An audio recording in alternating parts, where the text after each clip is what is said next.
10th, 2023 Welfare Reform Committee meeting. First meeting, welcome committee. It certainly is an honor and a joy to be chairman of the committee and work with you. It's a new committee, a lot of flexibility and a lot to learn. This is my first chair position here at the House, but probably like many of you, I've held many chair positions in various meetings in local government and business. But I'm also not only new to the chair here in the House, but also new a lot to this topic. So there's certainly a lot to learn.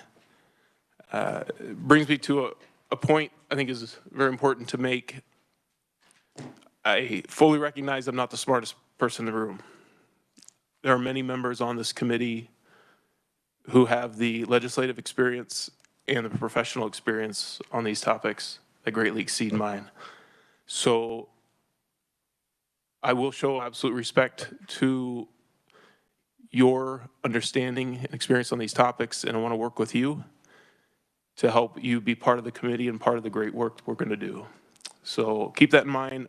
My door is always open, and I sincerely do look forward to working with each and every one of you. So we'll go through the agenda here. So the first, not only do we have great members on the committee, but I think we have a wonderful staff as well. I'll ask for staff to start with the introductions, starting with our committee assistant and then going to the research department, office revisors, and Jason, our WebEx manager. So Gary, you want to lead off?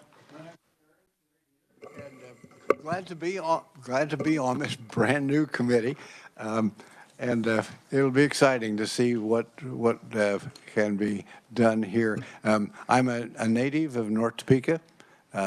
Have lived in South Carolina and Alberta, Canada. Worked on a farm in Saskatchewan, and I'm back here now for this time. You have in your packet a list of the members.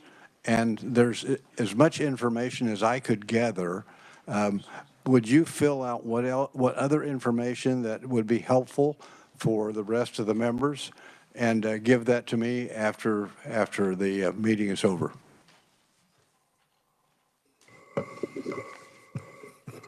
Thank you, Mr. Chair. Good afternoon, committee. I am Jesse. I'm a revisor with the Revisor of Statutes Office, which is the office that does all the bill drafting, works on legislation, provides legal advice, and any other sort of, core, coma, other legal items that the legislature deals with.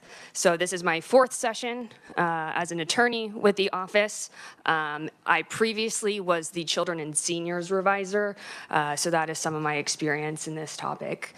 And with that, here is another revisor. Thank you, Mr. Chairman. Good afternoon, committee. My name is David Weiss. I'm also with the Revisor Statutes Office. This is my 13th session. In addition to this committee, I also staff the Child Welfare and Foster Care Committee with Jesse, and then Financial Institutions and Pensions on the House side, House Insurance, and then Senate Ways and Means. Glad to be aboard.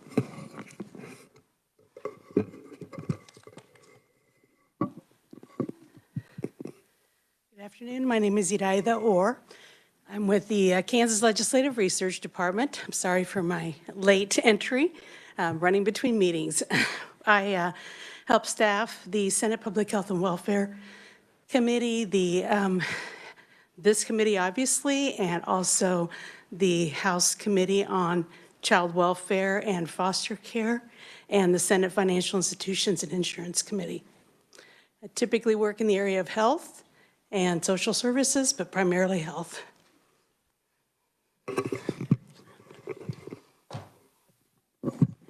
Good afternoon, everybody. My name is Natalie Nelson. I'm also with the Legislative Research Department. This is my 9th session. I staff House and Senate Judiciary Committees, House Veterans, and the House Child Welfare and Foster Care Committee in addition to this one. So yeah, and I also staff the Joint Committee on Child Welfare System Oversight. So that's my experience.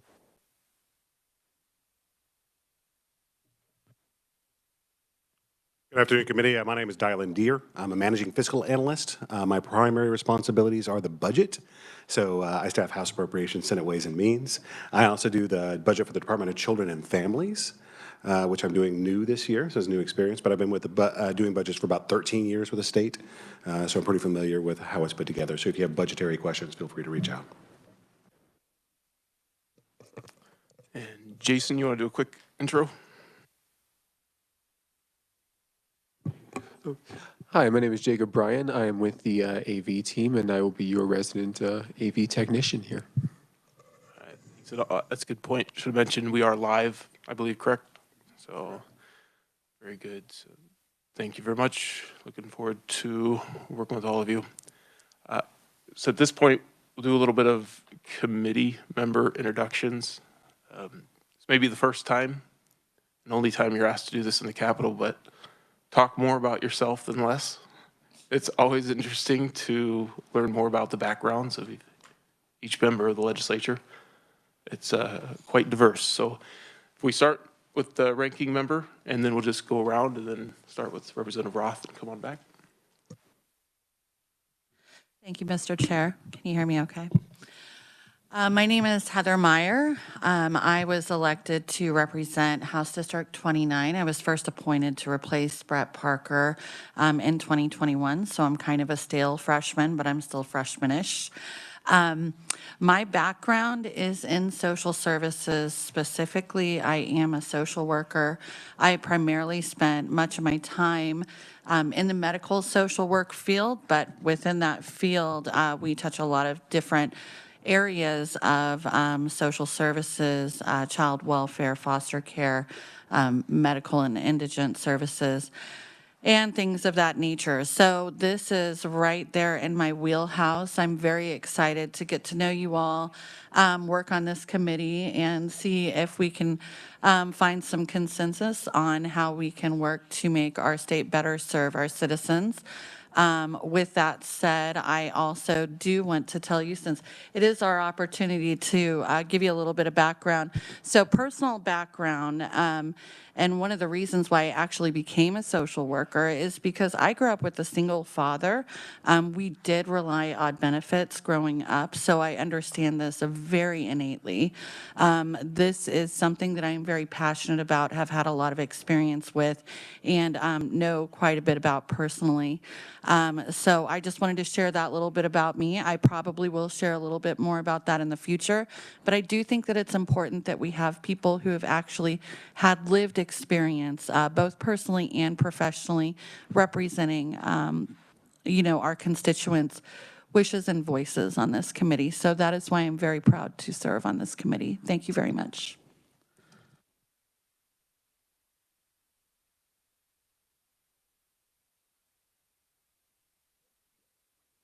There's that working? Fantastic. My name is Ford Carr. I represent the 84th District in Wichita.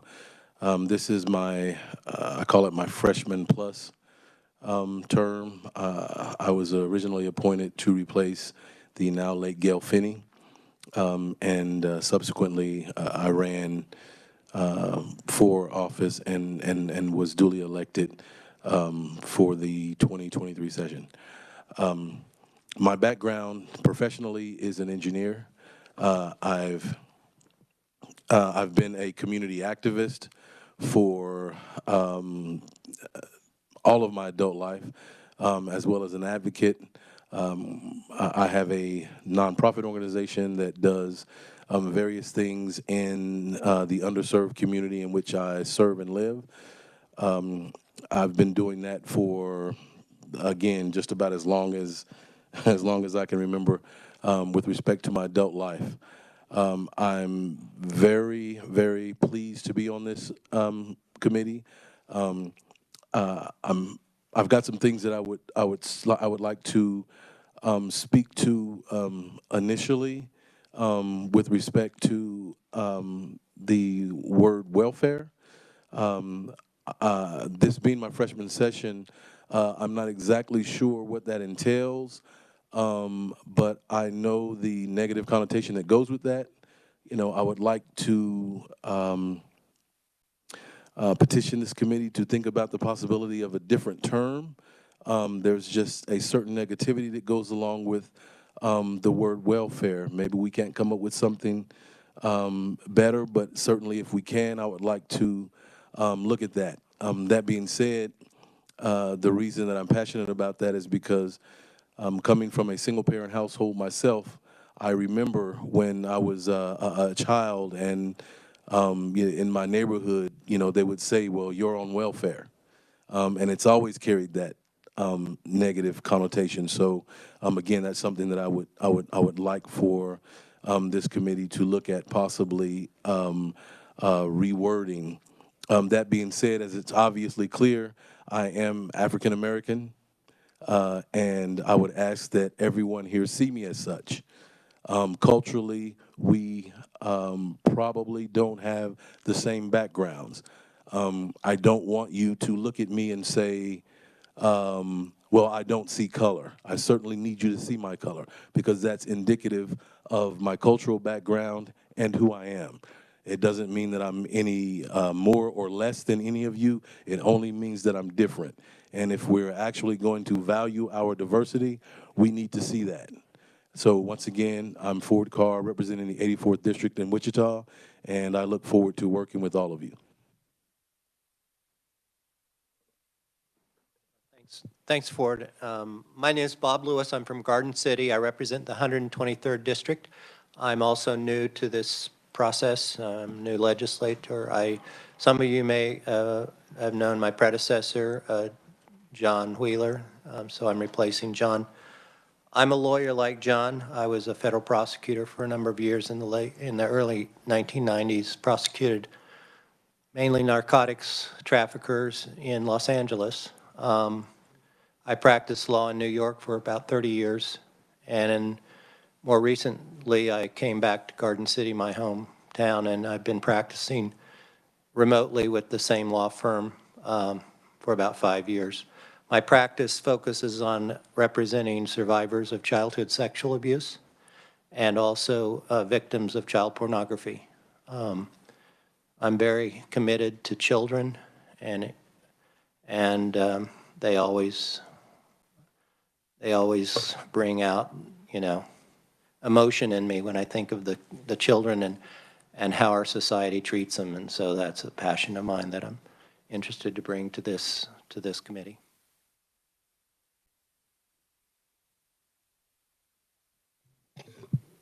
Wow. Hi, I'm Sandy Pickard. I'm from the 88th District in Wichita. I grew up on a farm up in Ottawa County, which is north of Salina. I'm the oldest of 7 kids, born in 10 years. So I have been, kind of a little mama from age 5 and have always worked, been a hard worker. I'm a retired nurse. I've been retired for 2 years, so I'm back in the workforce. I am the mother of 1 daughter. She was born with a severe facial deformity and had 47 surgeries by the time she was a senior in high school. She had a trach till she was almost 12, and a lot of barriers. But thankfully, she's a healthy 38-year-old now. She has a master's degree. But when she was 9, her daddy died. So I was a single mom, and raising a child with special needs is tough. And I can tell you there was no help at that time. There just was nothing, no home health. No, we didn't qualify for anything, but services weren't available at that time. Anyway, so I can relate to parents who have special needs children and the difficulties that is, and as a single mom. In my career as a nurse, I was the executive director of a nonprofit organization in Wichita called Pure and Simple for about 10 years, and we worked with high-risk teens and parents. A lot of people who were really having a tough time. So I have a heart for people that are in vulnerable positions, and I'm really interested in seeing how we can help people who want to better their situation, how we can pair them up with, I keep hearing that there's, and I know that it's true, there's a lot of industries, companies out there that are just dying for help. How can we get people together to benefit, industry and people, the individuals? So.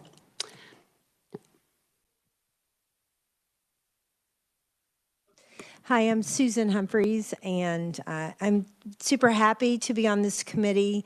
I've been on the appropriation side for the last few years, and I'm really happy to be back on the policy side of things. This is my 4th term. I'm from Wichita and Andover. I represent Far East Wichita and the city of Andover. And we have 4 kiddos, 2 are married. I have 3 grandchildren, 1 yet to be born, due in July, and a wedding coming up. So exciting home things. For almost 30 years, I, for the most part, was a stay-at-home mom, and we moved 14 times when our family was growing because my husband worked for an international company, so we made international moves and different things. And I volunteered a lot and had leadership positions in different things. One of my most significant jobs, I was a caseworker at Big Brothers and Sisters in Wichita. So that's probably where my interest in casework and social services started. And then later in life, I went back to law school, so I'm an attorney. I practice now almost exclusively adoption law. And I call it low bono. It's not pro bono, but it's low bono. and I do guardianships and some sync work and different things and with children and children's law. So just thank you for having me on the committee.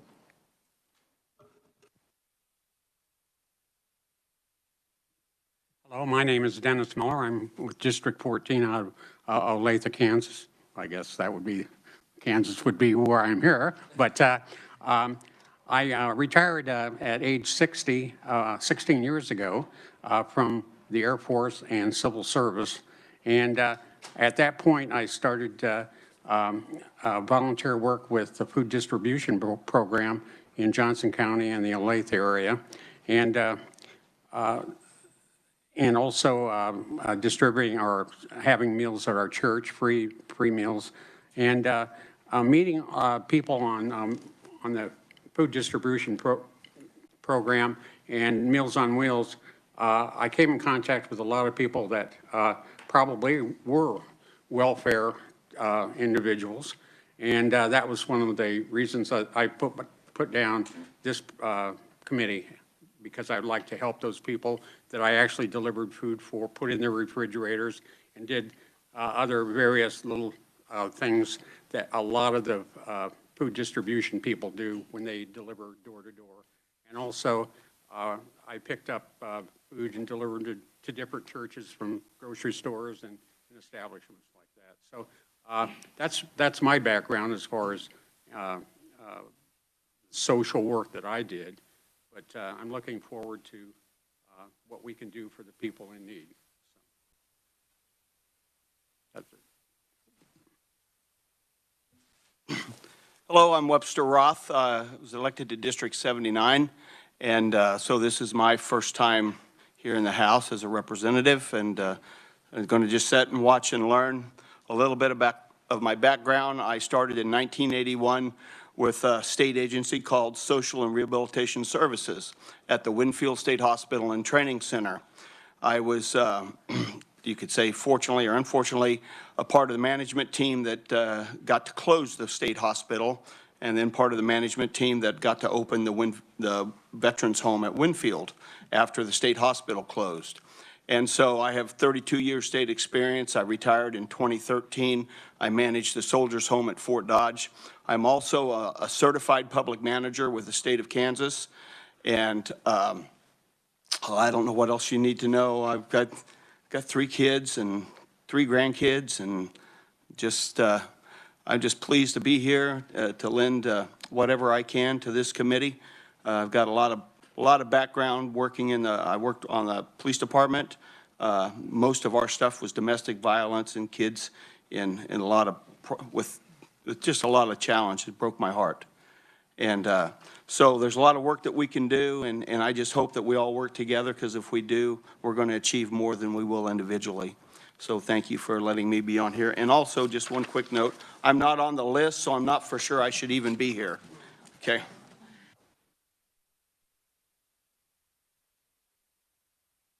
Yeah, you're on this. Yes, hi. I'm Representative Paul Wagoner from Hutchinson, Kansas. This is my third term. I have, for my first 2 terms, did serve on children and seniors, and it was kind of my basic exposure to the topic. You know, I'm a business owner. We have about a 20-person manufacturing company near Hutchinson that I'm the general manager for, at least when I'm back in Hutchinson I am. You know, I really have enjoyed children and seniors, did not have a big exposure to kind of social services type topics, but learned a lot from the conferees. Definitely try and pay attention to what people say as far as what, you know, evidence they present to substantiate their comments. I notice you have in the packet sort of a number of acronyms of the social service acronyms, and I actually know a fair amount of those from having been in committee the last 4 years. But again, very happy to be on the Welfare Reform Committee, have paid some attention to the topic, just simply even going back on the federal level during the Clinton years when they had probably one of the most substantive welfare reform packages that went through, actually on a bipartisan basis, I would note. But again, good to be here, and we'll see how this goes, and happy to be part of the process. Hi, I'm Allison Hoagland. I represent House District 15 in Olathe, Kansas. Olathe School District has 35 elementary schools. 10 of those are Title I. 5 of those Title I schools are within my district, either wholly or partially. So this reform will affect a great deal of my constituents. So I'm really here for them, and thank you. Excuse me. Representative Tim Johnson, 38th District. Recently, I've only been representing the current group 2 days. I have given up my Johnson County area, which was a large physical area all the way down to Gardner. It's gone, and now I am covering a good portion of Leavenworth County, and I'm back in Wyandotte County for the northwest corner of that area, which is where I grew up. First 31 years of my life was career in criminal justice field. I had a number of positions. One of those, towards the end of my career, I was a state special investigator handling child abuse cases, and that was a specialty in working with children and interviews and that type of thing, which brought me to where I am in terms of interest in foster care, adoption, and our welfare reform. When I retired from law enforcement, I have been teaching school in Kansas City, Kansas, and then Basehor, and retired from that to come to the legislature. So this is my third career, I would say. Have a very strong interest in our kids. I have a youth ministry that I do through the Lutheran churches, and I think that's where we need to look at our welfare reforms. Thank you.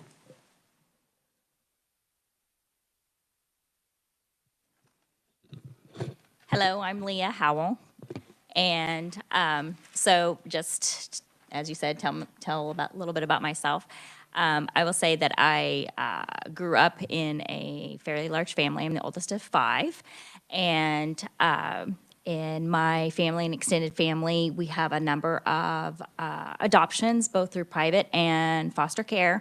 One of the things that I spend a lot of my time now currently and have for quite a few number of years is I have some close family members that have some mental health disabilities and some other types of disabilities, so I spend a lot of my time helping this family member navigate through government things, and you know, things like Section 8 housing, helping with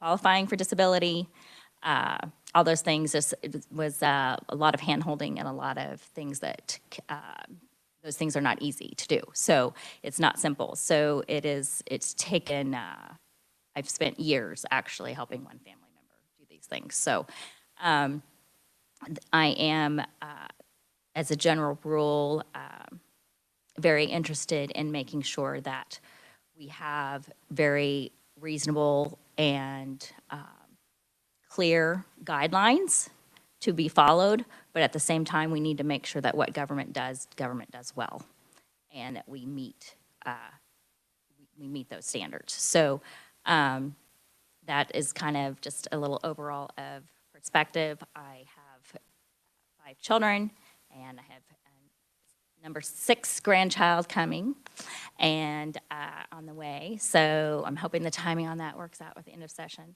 So, but on a personal note, so that's just something that I'm excited about, and I look forward to working with all of you and seeing where this committee goes. Committee, Francis Avercamp, represent the 61st District, which is part of Jackson County here north of Shawnee County, and then also most of the rural part of Pottawatomie County. First elected back in 16, so this is my 4th session as well. I came in with Susan, and before that, and kind of during my last few years here in Topeka, I served on the City Council in St. Mary's for about 10.5 years. And first moved to Kansas when I was 4 months old. Don't remember it, but I'm came with my family, came over from Illinois, Quincy, Illinois, and grew up, went to a little Catholic school there in St. Mary's. Very proud to have Shannonized children in that school as well. I'm married in 2009. My wife and I have 6 children, and my day job that feeds the kids is I work at a family business. We're in manufacturing. It's a factory my dad started back in 1985. We serve the remodeling industry with our products, and worked in the casting department in the production, and now I work mainly up in the office. My generic job title is I try to keep us busy and everything under that. So certainly happy to be chair of the committee here and try to work with you as best I can so that you can utilize what we all now know, your tremendous talents, to make the work of the committee the best it can be. And I think we're going to do great work, but it's going to be a lot of hard work, as you will find once you see the 7 pages of acronyms coming up. So the next item of business here is the committee rules, or the committee rules. I think you're seeing similar rules in other committees. There's a few that I'd like to point out, and certainly if there's questions on the rules, happy to take them, or questions at any time. The one is just cellular phones. It's difficult, but try to make that a habit. Turn off the sound on them. Another one is, no conferee shall be interrupted during the presentation of their testimony. I think that's going to be a very important part of the committee, which I think this committee is going to do great. So important to listen and let people talk it out. So I will ask that be followed very, very, very well. Also, committee members, basically you can be approached by other committee members and staff, but nobody from the audience during a committee meeting. If you know you're going to be absent, and that happens every session, please let me know, or your ranking member know, and we'll try to find a replacement for the committee. It's not a problem. Life happens. You're going to miss meetings, but it's always great to have somebody fill your position. We are taking testimony via WebEx this year. If you have any questions on that, please see me or Gary, our committee assistant. But also we'll follow up here in a minute with conferee rules, and some of that's covered there. The members of the committee can also join via WebEx. And if we're just doing kind of a presentation, I think you can pretty much be anywhere. But if we are going to vote on a bill, you must be in the building in order to vote. And that's something you should be able to verify in a couple different ways, but we'll cover that as needed. Hopefully not going to be needed this year. And I think that covers all the rules that I wanted to mention or bring attention to. There's no questions on those. We'll move on. Okay, very good. So next up is the rules for conferees.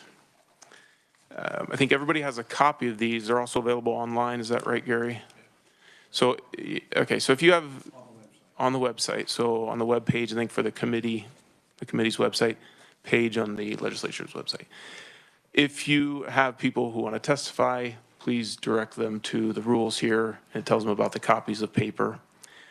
I'm in front of a computer all day, every day, but I still like paper.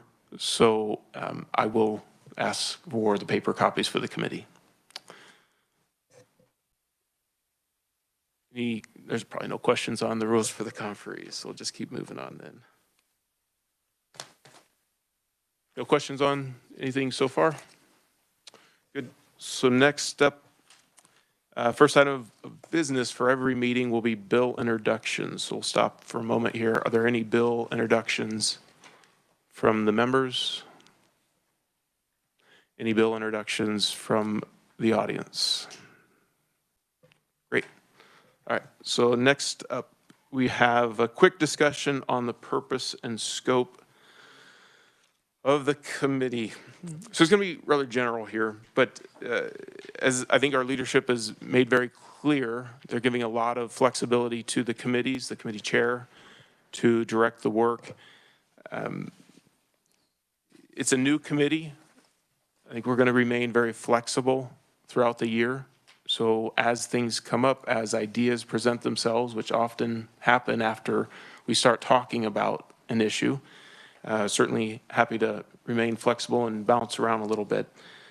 But I think our goal is pretty simple. It's first understand what the current welfare system is in Kansas with a lot of the details. Just try to get a good grasp of that. And then consider, are we actually following the law, the spirit and the letter of the law, and are we doing a good job with those programs? And the second point is to look for opportunities to improve. What can we do better? And the third point for the committee is always keep in perspective the results, right? The return on investment. You know, we have to care about, obviously, the people of Kansas who need the benefits, who need the help, and also the people of Kansas who are paying for those benefits. And that'll definitely be part of the discussion, right? We want to do a good job on every aspect of the welfare. It's complex. As we'll learn, there's hundreds of programs with a lot of overlaps. My wife was a computer engineer. She called it spaghetti engineering sometimes. You take a look at it, and it's hard to make sense out of it. But that's where a lot of great presentations that I think we'll go through, and a lot of work will try to clear it up a little bit and help simplify it. The other point I want to make is that there's obviously many committees in the Capitol here. Many committees have under their jurisdiction, if you will, a lot of the welfare programs. I certainly want to get a little bit of an understanding of those, but I do not want to interfere with the work of other committees or duplicate their efforts. So whether it's unemployment, foster care, I think there's committees that are going to be taking a serious look at that. Many members of our committee are on those committees as well, so especially the foster care one. But we definitely won't duplicate the efforts there.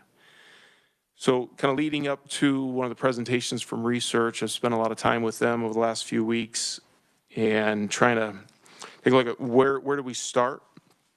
And through our discussions, kind of came up with a few different categories of welfare.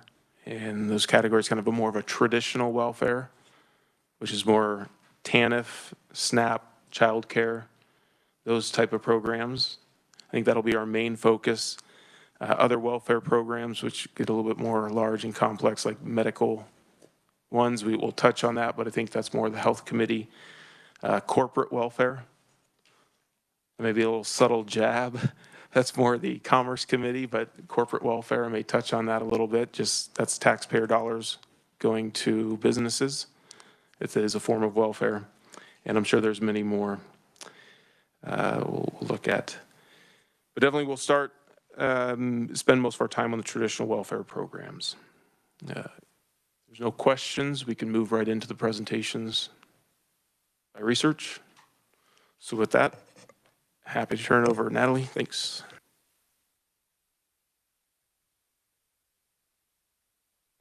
Okay.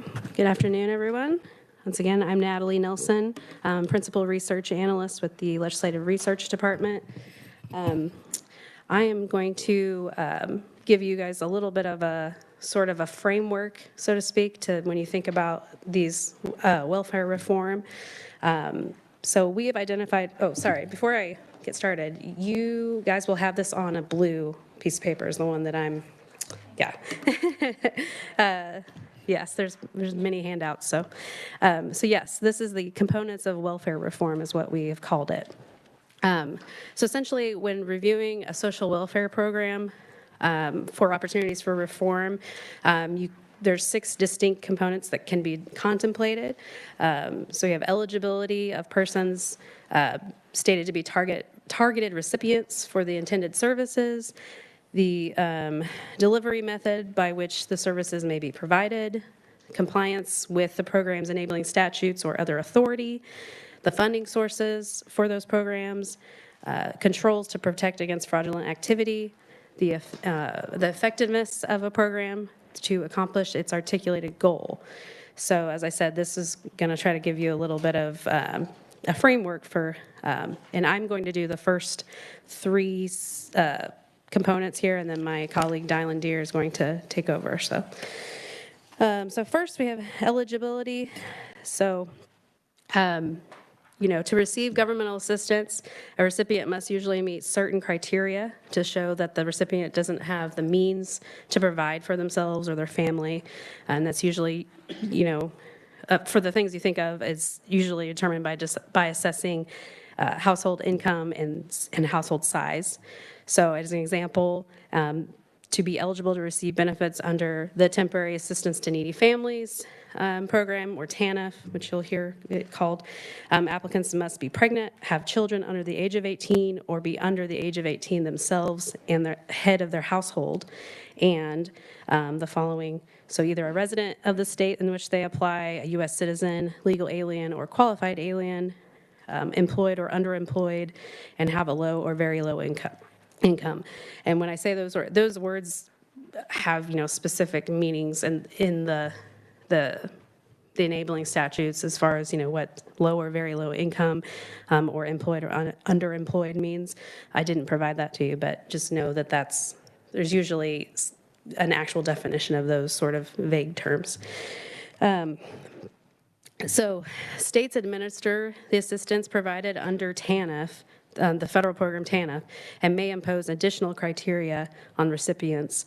So for example, here in Kansas, the Department for Children and Families distributes cash assistance through its Successful Families program, which requires families have at least 1 child in the home under the age of 18, including an unborn, so that includes an unborn child, and meet specific income and resource requirements as determined by caseworkers that are in charge of determining eligibility. I just wanted to note too that DCF also operates a self-service portal where individuals can check, on their own, their eligibility for various public assistance benefits. That's something that, it's sort of like the gateway. Can see if their household income and size may qualify for them, and then they could follow up with the DCF caseworker. And then just a example of a reform undertaken related to eligibility in Kansas was through the HOPE, Opportunity and Prosperity for Everyone, or HOPE Act, that was enacted in 2015. So among those changes were expanding those whose income and resources must be considered in determining eligibility.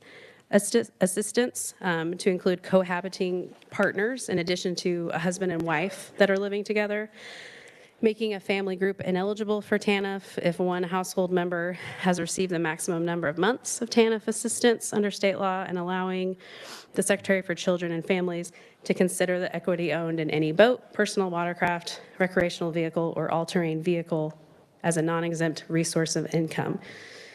Okay, so then the next section, we have delivery of benefits.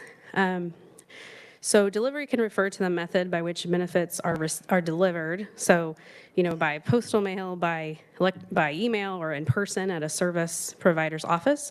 But it can also mean who is responsible for delivery of benefits. So there are different entities that could provide services. So either the state agency, devoted to human services, which in this case in Kansas would be DCF, or they might. And they usually have local offices that are located throughout the state, nonprofit or civic organizations, faith-based organizations, and private sector contractors. Reforms have been undertaken in various jurisdictions throughout the country to increase efficiency and decrease administrative burden. That's what the reform measures have sort of been stated to say that was the reason they reformed it. Since the enactment of the federal welfare reform of 1996. So that's something that's been done in other places. Let's see. And then, so another factor to consider when you're discussing the delivery of benefits is how those benefits are accessed by a recipient. So it's just through a paper check, in the mail, or direct deposit into a bank account, a physical voucher, or a prepaid debit card. And then another recent example of a change made in this regard was also in the HOPE Act, in which TANF cash assistance transactions using ATM machines were limited to one $25 transaction per day. And then I would note that provision was repealed the following session in 2016, House Sub for SB 402. So, and then lastly, for my part, we have compliance. So compliance with enabling statutes and regulations that authorize the implementation of a social welfare program. It's another important consideration to make. So you as decision makers must look to applicable statutes and regulations to assess whether the overarching purpose of the program is fulfilled through the policies and enforcement actions of the program administrators. So using TANF as an example again, the programs for broad purposes as outlined in the enabling statute, federal statute for that program is there to provide assistance to needy families so that children can be cared for in their own homes, in the homes of relatives, or in the homes of relatives, to end the dependence of needy parents on government benefits by promoting job preparation, work, and marriage, to prevent and reduce the incidence of out-of-wedlock pregnancies, and to encourage the formation and maintenance of two-parent families. And so I use those to say that, so a state can be penalized for misusing TANF funds and for certain other failures that I've listed there. So when I say penalized, generally that means just money is taken away, right? So, and states are also given the opportunity to develop a compliance plan before they're penalized.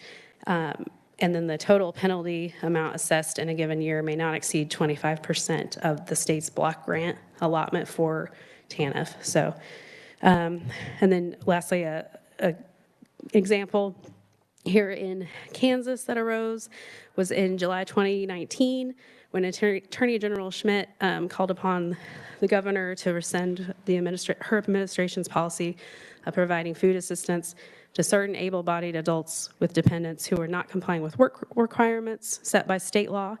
In response, the governor agreed to withdraw the policy to avoid potential litigation and stated she would seek policy changes through the legislative process. So at this point, I'm going to stand for questions for my sections, and then I'll turn it over to Dylan.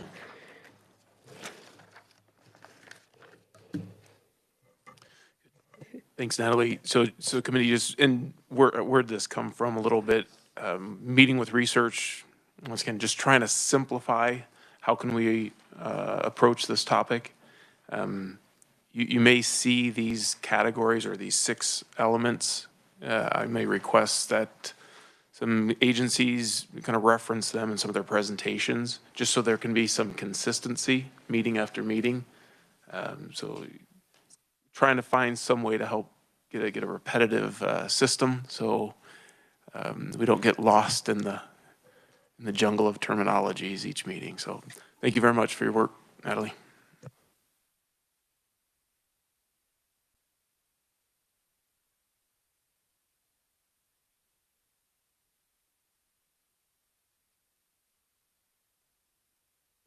Good afternoon again, committee. Yeah, there we go. So I'm going to talk about funding. So when reviewing a social welfare program, there are 3 primary sources of funding that we sort of categories of funding that we talk about. We talk about the state general fund. We talk about federal funds. We talk about dedicated special revenue funds. The state general fund is the one you're probably most familiar with. It's going to get its revenue from individual income taxes, corporate income taxes, retail sales tax, and a variety of excise taxes, which are paid by individuals. The state general fund has the least amount of restrictions on it.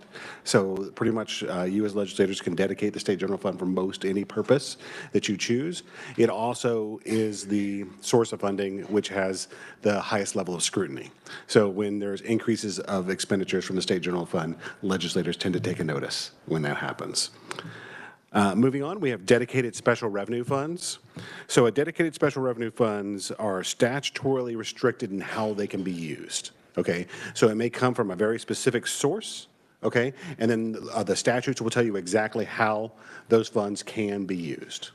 Now, an example of that would be the Children's Initiatives Fund, and I tried to limit this to ones you might actually see in front of this committee. So the CIF is coming from the 1998 Tobacco Master Settlement Fund, so that's where those revenues are coming from. And then they take a circuitous route through the state budgets, going through the Key Fund, but they eventually end up in the Children's Initiatives Fund. And specifically in statute, it says that the purposes of CIF are for providing additional funding for programs, projects, improvements, services, and other purposes directly or indirectly beneficial to the physical and mental health, welfare, safety, and overall well-being of children in Kansas. And there's a bunch of other smaller restrictions that are that go through that. But that's the basic idea, is that this is a fund that has a very specific purpose and needs to be used in that way, similar to the way TANF on the federal side can only be used for the things that my colleague discussed. Another example of that would be the Problem Gambling and Addictions Grant Fund. So PGAF, as we call it, the PGAF comes from a levy on gambling in the state of Kansas. There's a small portion of it that comes from like scratch ticket sales, but it's really grown with the expansion of the new casinos and expanded lottery in the state of Kansas. It can be used, it's used by statute for 3 primary purposes. It establishes a helpline with text messaging and chat capabilities to deal with problem gambling.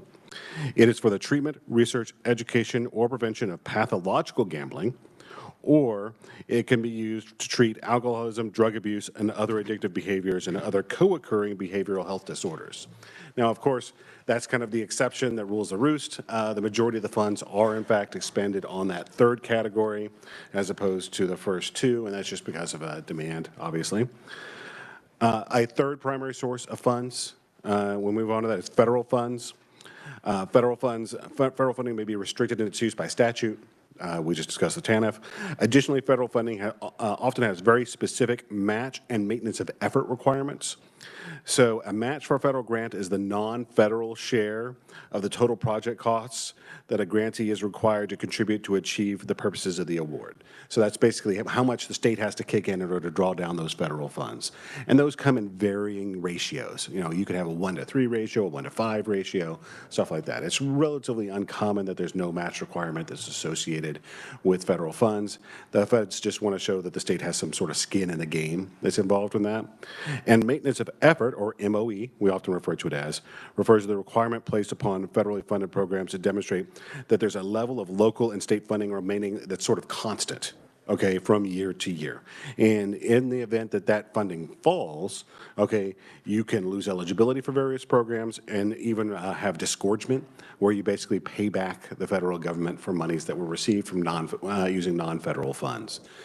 And so it's just important whenever you're reviewing any social welfare program to be aware of what the federal funds in that program are, what the maintenance of effort requirements are, and what the match requirements are, so you understand the exact effects of any welfare reform that you propose. With that standing question on funding, those of you who've done appropriations before, this is all super familiar, but moving on to fraud controls. So when reviewing any social welfare program, it is often beneficial to review how the agency prevents fraudulent or inaccurate payments. Obviously, we had an example in the Department of Labor this last couple of years where we've had some challenges, particularly in the federal programs, regarding the distribution of unemployment benefits and the fraud that occurred in that particular program. In the case of the DCF, the Office of the General Counsel within DCF employs a fraud investigations unit.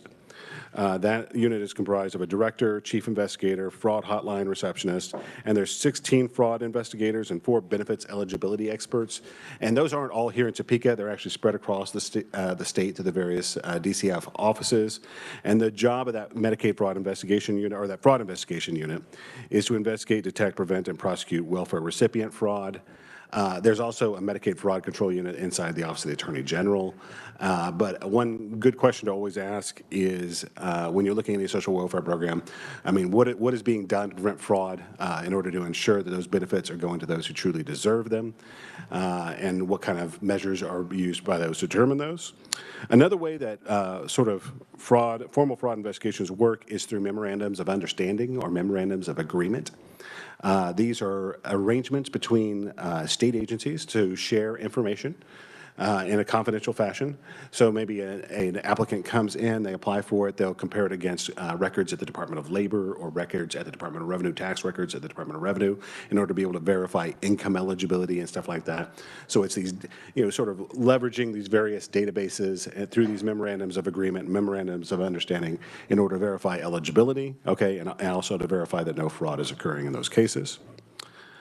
And the third thing, obvious, but is the program effective? In other words, is the program generally achieving the objectives which the program sets out? So in the public sector, there's a couple different ways that we measure program effectiveness, and we divide those into 2 primary categories. We do output measures and we do outcome measures. So output measures evaluate the activity inside of a program, and outcome measures are supposed to attempt to evaluate whether a program is achieving its overall objective. So, for example, if we're talking about a food assistance program, they might have an output measure that has to do with the total number of meals that are delivered. So that's just measuring how many meals are actually going out the door, how many are going to recipients, or what is the cost, okay, of those meals which are being delivered. So that's just sort of, you're measuring the activity that's going on. And an outcome measure would be like, what is the overall rate of hunger, okay, that's in the target population? In other words, is the effect of your program having the effect of reducing hunger? Because if it's not reducing hunger, then you have to go back and evaluate whether or not your output, your input, is actually achieving its objectives. One thing to keep in mind, particularly with outcome measures, is that outcome measures are extremely dependent upon external factors. So if you have any kind of recession, for example, you would expect that the demand for food assistance goes up, okay, and the number of hungry people increase in the society. And so you have to measure how much of an effect the program is having against what external factors are influencing what's going on in the economy and the state. So in Kansas, we have KSA 75-3718B, which was passed in 2016. And that requires state agencies to develop a system of performance measures using performance-based budgeting system, and that has to incorporate sort of outcome-based performance measures as part of it. This morning, the Legislative Research Department posted the performance measures that were submitted by the state agencies to our website. So this is performance measures that are selected by state agencies and submitted to us. We just sort of collated it all and put it back together. So if you're looking at a specific agency or a specific program, you should on our website be able to find the measures that are associated with that program that have been submitted by the state agencies. One of the opportunities we always encourage legislators to do is to provide feedback on whether you think those measures are effective. In other words, is that the information that you need to see in order to be able to make a decision? But it's about 940 pages, so I'll warn you. So it's a bit of a beast, but it is out there. I recommend using the digital formats in this particular case, and it is quite heavy when I print it out. With that, I would stand for questions on the last three items, and Natalie's also here to answer any questions. Thank you, Dylan. Dylan, right? That's correct. All right, sorry. Representative Wagner. Yes, thank you, Mr. Chairman.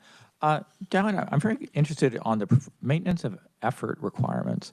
Does that have a track record? It would seem like that's almost a built-in disincentive to trying to change anything because then you aren't considered maintenance of effort. I mean, has that been an issue in earlier discussions? It is continually an issue, yes, sir. Right. As the question is, you have a maintenance of effort requirement, so you know that even doing a one-time increase in a program's expenditures may result in you having to permanently increase the level of expenditures for that particular program. It varies. Okay, but that is a common conversation that is often had, and that is why we try to identify anytime you see a program if it has an MOE or a match requirement. If I could ask a follow-up question, have you had cases in recent state budgeting history in the social services area where that has been a factor that has crimped the ability to change a program? So I'm going to defer to our writer on that particular one, and she may not be ready to answer the question right now, but it's something we can get back with you on and tell you about certain circumstances that may have come about. Just my background on DCF and human services is not as strong, so we'll get back to you with the answer on that.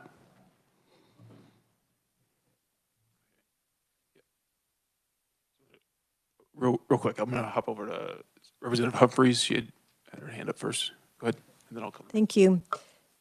I'll just add really quick, not with social services, but we had a maintenance of effort issue with higher education budget. And right at the end of the year for federal funds, we had to add like 52 million right at the end to make sure we had that maintenance of effort. Dylan, you probably remember that. So it was, yeah, it can be a little bit messy, but we can, that had to do with the higher ed budget. But my question has to do with the fraud controls. Remind me, did we pass something so that the different departments could share information and speak to each other? Because, I'm DCF, I mean, things are confidential, and can they share things electronically? And I know some, like DCF has we're trying to update that mainframe, that whole system. So tell us how those fraud controls, how do we do it with confidentiality, and then have we passed something about that recently? Certainly, Mr. Chairman. There was a proviso inside of the budget bill that provided some additional authority for state agencies to share information.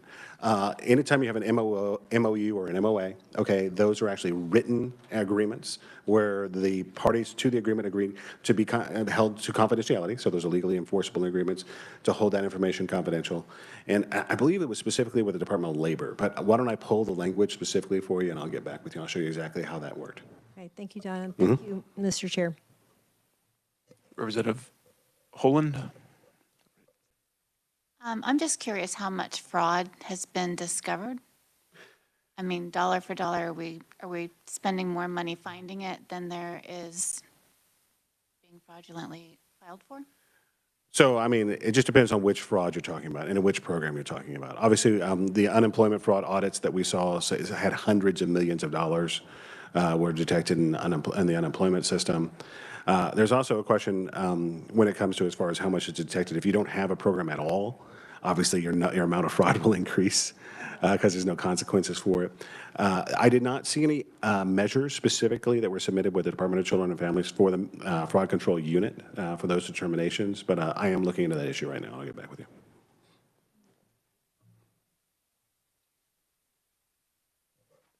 Thanks, Dylan. Any further questions?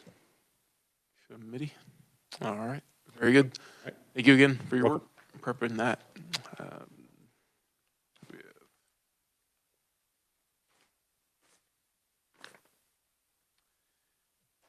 Next up, we have a presentation on, and due to time, we might condense it a little bit and come back, but we'll see where it goes. Just on recent reforms that the legislature has done. So, Irada, thanks for your work on this. You've got it.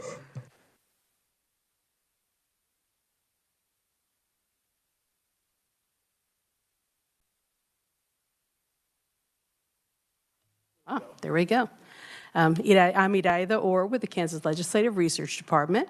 Thought I would take a couple of moments just to go through the stack of papers that you received to make sure you identify them and know where they are. The acronyms list is provided on yellow. We have a definitions packet that's in light pink and pretty sizable one as well. We're hoping that will come in handy. If you find a term that you hear or an acronym that you don't know the meaning of, want that included, please let us know. This is by no means an exhaustive list, but we've tried to put together some of the common ones. We've also provided you with a document from Department for Children and Families. It has a list of the executive policy decisions that they made at their level to change their programs. That's on white. And then on the goldenrod, we have the executive benefit program changes from the Kansas Department for Children and Families, and the Kansas Department for Aging and Disability Services and the Kansas Department for Health and Environment on the goldenrod. And we just compiled their language there. We made just very slight changes. So if you have any questions, we're happy to check with the agencies, both for DCF for these two. And then we have the lavender copy, which is a version of the one I'm going to be presenting. This just has a condensed version of all of the major welfare reforms across various programs from 2004 to 2022. And they're the summaries of bills that were written as enacted, and some of those have subsequently been amended, so those are noted wherever possible. So I'm going to be speaking from the light green sheet packet there for you. It's pretty sizable. I'm going to hit the highlights. So if you have questions, please let me know. If you want further information, we're happy to take a look at that. It does provide a summary of select major welfare reforms in Kansas across various programs from 2013 to 2022, and that's the focus of this green memorandum. The bill summary information presented reflects the law, agencies, and other programming in effect at the time of the enactment. And I've tried to show in brackets anytime there was a subsequent change to law, so you have that available as well. And amended statutes or new statutes were also included in this document after each of the bills that was presented. This was a selection of bills that the chairperson wanted us to focus on, so we're going to address these. The first one was from the 2013 legislative session, and it was in relation to drug screening for cash assistance programs. It was Senate Bill 149, and it authorizes screening of applicants or recipients of cash assistance programs or unemployment security benefits, commonly referred to unemployment insurance benefits, for unlawful use of controlled substances or unlawful controlled substance analogs. And analogs, if you're not familiar with the term, is it's chemically similar to other illicit drugs or illegal narcotic drugs or substances. The screening for cash assistance, the Department of Children and Secretary for Children and Families is required to establish a drug screening program by January 1 of 2014. They did do so. They are responsible. They had the authority to create some rules and regulations. Those were not located when we looked for those. Not necessarily a requirement nor a necessity, so that may be the reason for them not being there. The persons would be screened whenever there's a reasonable suspicion that the person was using a controlled substance. And I've outlined here what the what happens when they test positive. They may be requested to take an additional test. They can request that they can take an additional test at a different facility. If they test positive again, then there are some problems that occur for them, the person must complete a substance abuse treatment program and a job skills program if they test positive. If they fail or refuse to complete those programs, then they become ineligible for benefits, and that is for the cash assistance benefits.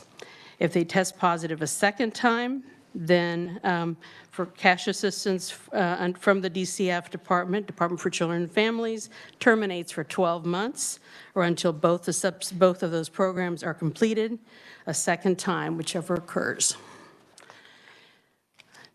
On page 2, I've covered essentially the same type of information for screening for unemployment insurance benefits. Similar requirements exist there for those.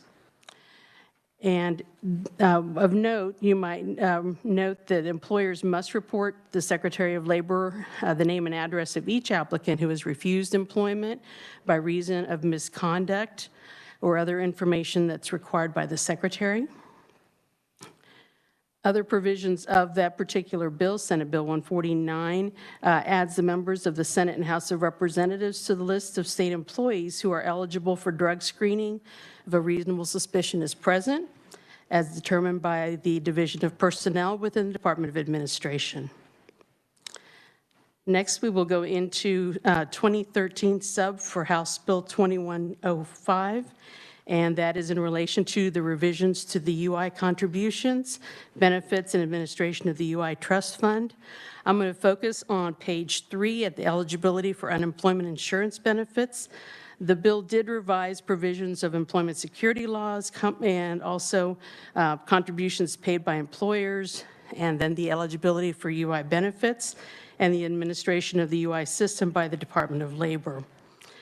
Under the eligibility for unemployment insurance benefits, the bill repealed the alternative means for calculating an individual's wage period, and due to the expiration of federal funding under the American Recovery and Reinvestment Act of 2009, referenced typically as ARA. The bill also revises the definition of part-time employment and deletes the reference to 2 or more employers. Under law previously enacted, an individual who voluntarily leaves employment without good cause is disqualified for benefits. And the bill defines good cause, and good cause also requires a showing of good faith of the individual leaving work.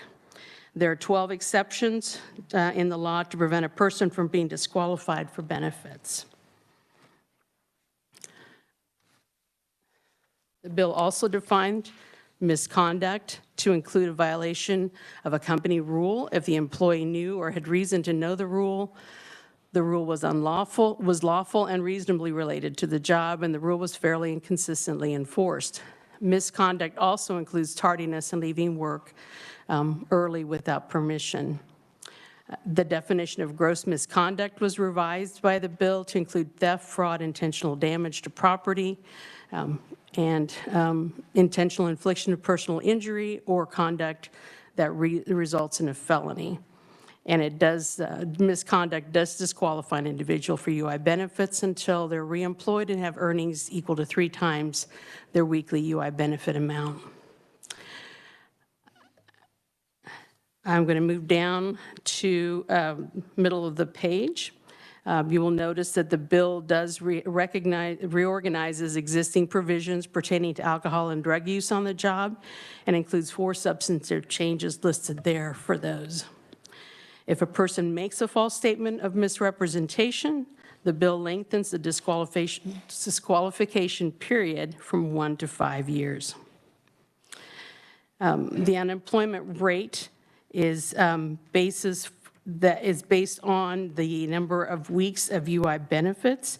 And so if you will see on the middle of the page, additionally, starting in benefit year 2014, a person is eligible for a maximum of 16 weeks of benefits if the unemployment rate for Kansas is less than 4.5%.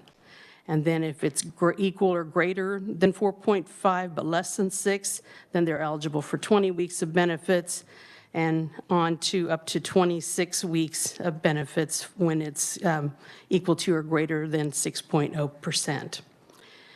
Under previous law, the persons were eligible for a maximum of 26 weeks of benefits regardless of the unemployment rate. There's a section next on the administration of an employment insurance system, and I will skip over that one and move into 15-16 legislative biennium bills.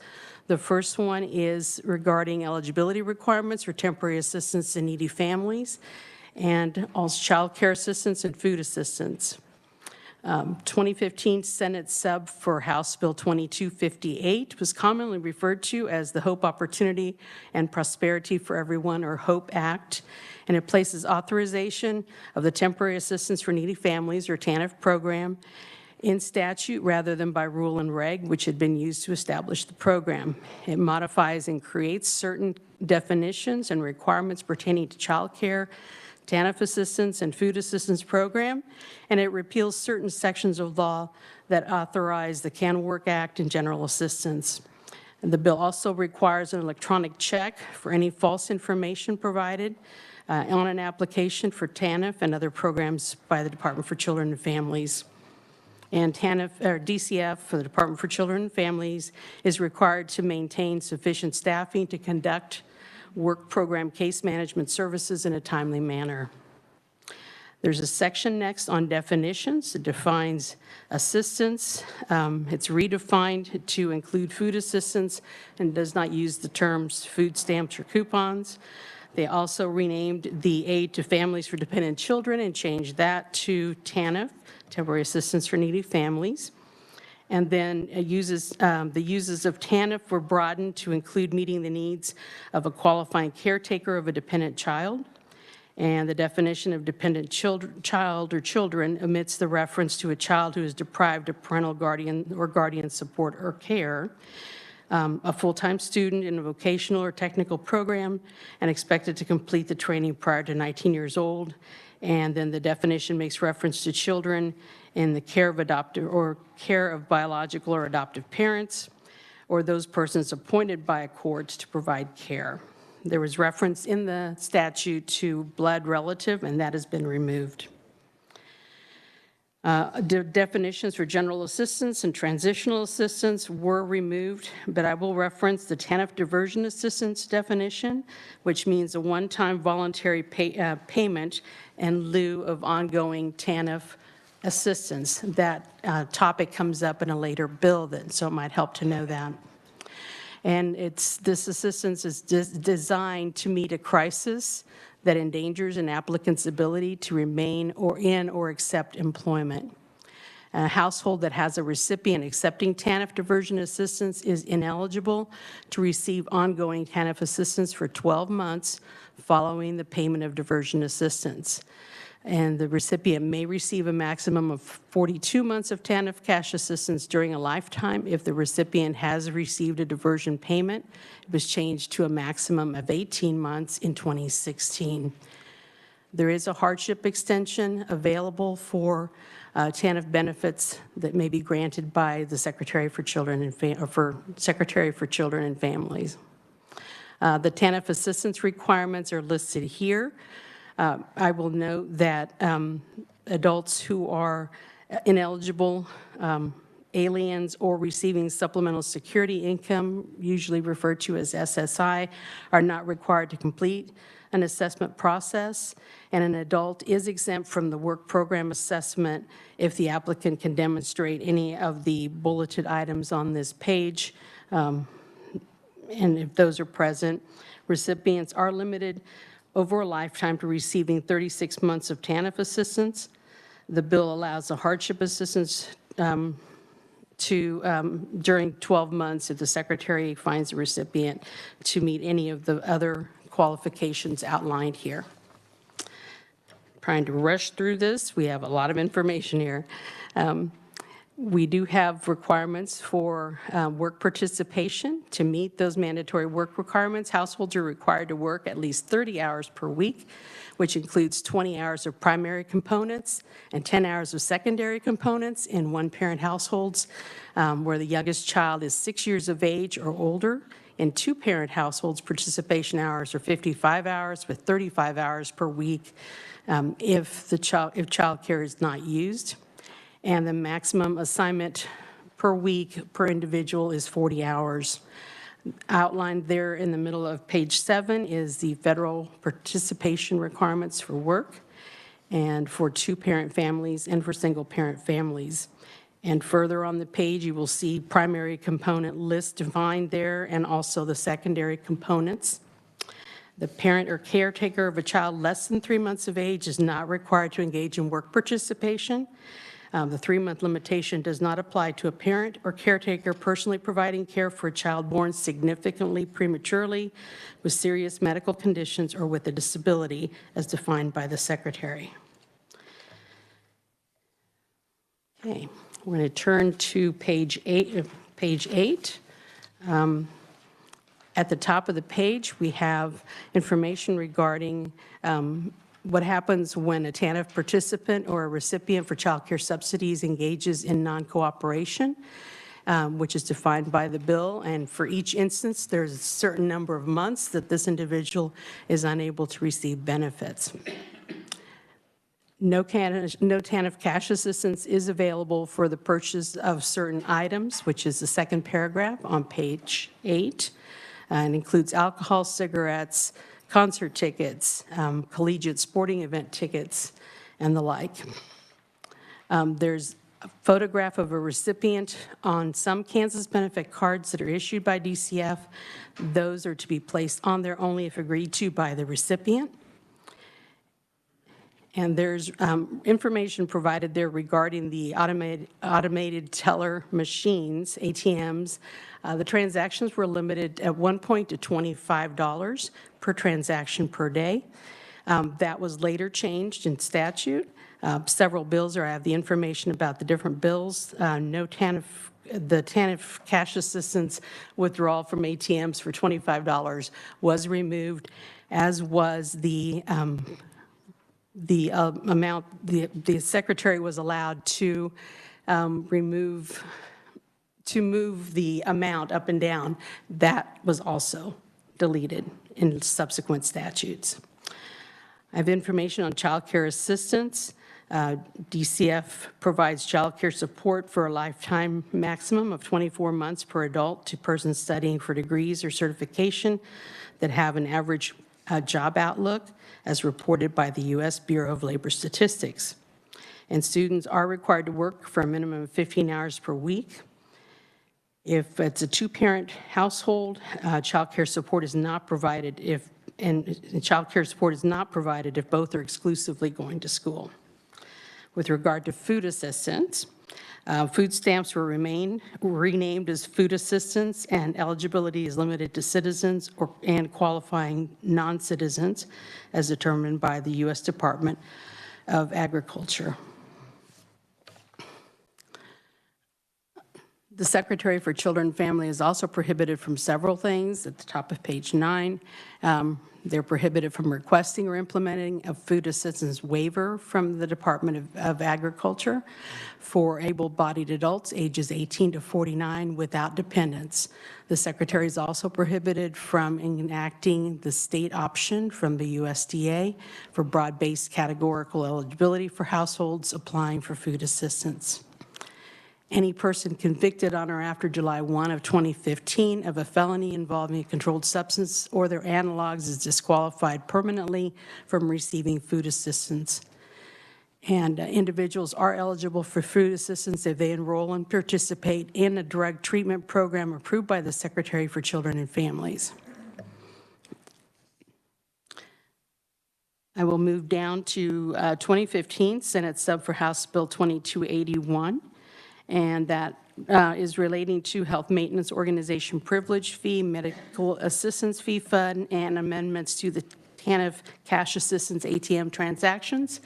I'm skipping down to page 10, TANF assistance requirements amendment.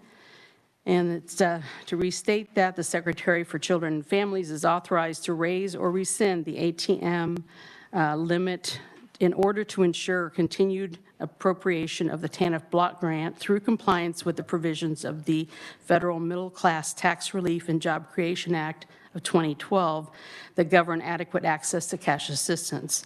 There's a note there that says the bill summary for Senate sub for House Bill 2258 has additional information, and further, the $25 ATM withdrawal limit and the Secretary's authority to raise or rescind that amount were removed by 2016 House Sub for Senate Bill 402.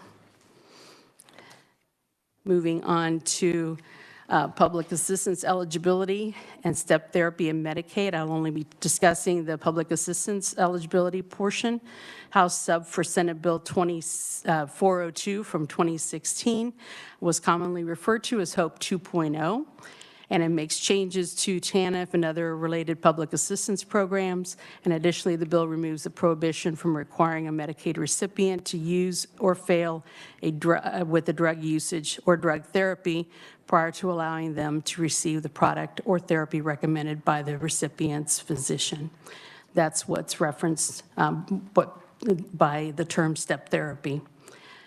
On public assistance eligibility in the middle of the page, the bill makes changes to TANF and other related public assistance programs as follows. And there's a list there included. Those are the highlights of the next few sections, so I will go through those. The bill reduced TANF benefit limit from 36 calendar months to 24 calendar months, with the possibility of a hardship extension, allowing receipt of TANF benefits into the 36-month lifetime limit was reached. Prior to that, the lifetime limit was 48 months. And then the next bullet reiterates that reduces the 42 months to 18 months, the TANF cash assistance lifetime limit for a recipient of a TANF diversion payment. It also removed the limit on TANF cash assistance transactions for cash withdrawals from ATM and removed the authority of the Secretary for Children and Families to raise and rescind withdrawal limits. It required DCF to monitor repeated requests for replacements of benefit cards and refer frequent replacements for fraud investigation. There was some concern at the time that individuals were giving their benefit cards to others. And so this was their way of saying if this continued to happen with the same person, that they would need to find out what was actually happening with those cards. There are changes to work participation requirements and exemptions for recipients of TANF, non-TANF child care, and food assistance. It makes TANF and child care subsidy program recipients ineligible for assistance for failure to cooperate with fraud investigations. Requires verification of all adults in the assistance household.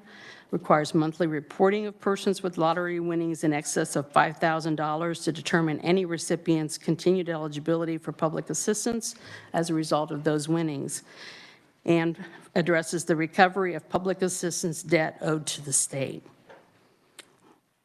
The next several pages go into more detail about each of those bullets. So I'm going to move forward to page 15. On the 2021-22 biennium. The first one is on unemployment compensation modernization. This was a fairly large, detailed bill. I'm only hitting the highlights here that are related to eligibility. One of this particular bill, Senate sub for House Bill 2196, created the Unemployment Compensation Modernization and Improvement Council, required the Department of Labor to modernize its information technology infrastructure, makes temporary changes to the membership of the Employment Security Review Board, and makes changes to employment security rate tables.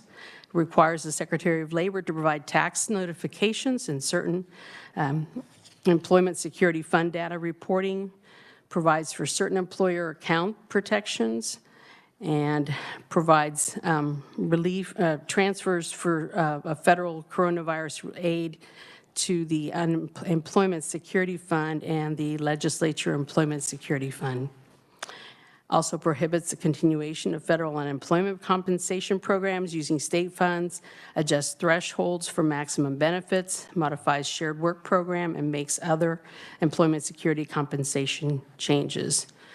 There's information regarding the reemployment and work skills training services provisions on page 15, beginning in the middle of the page.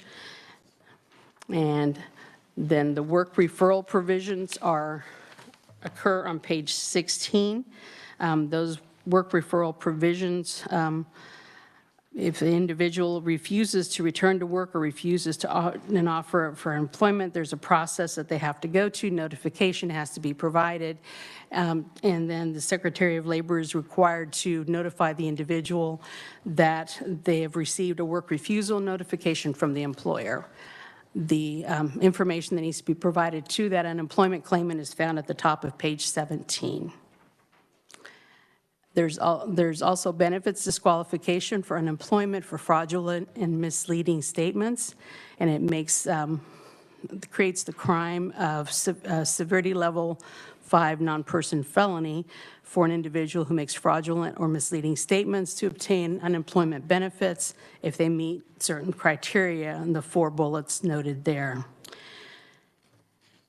The next is the shared program work program modifications, and we will walk over that one and move to the last bill, food assistance work requirements for able-bodied adults without dependents. This was in Senate sub for House Bill 2248 in 2022. It requires DCF to assign all able-bodied adults without dependents. Typically, the term you'll hear is ABODs.